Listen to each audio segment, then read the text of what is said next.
All right, to remove this cover, the first thing you want to do is get the T30 in there and remove this bolt. This one is not captured or anything, so you want to make sure you don't drop it. But pretty open down there if you do, shouldn't hit the ground. The other T30 over here.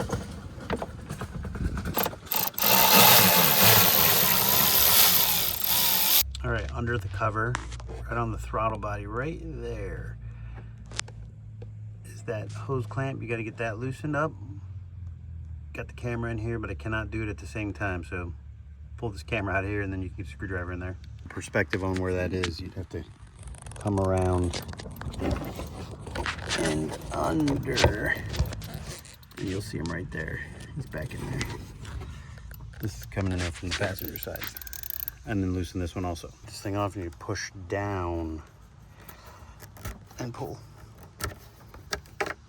Pop it out of these clips. Pop your oil cap out.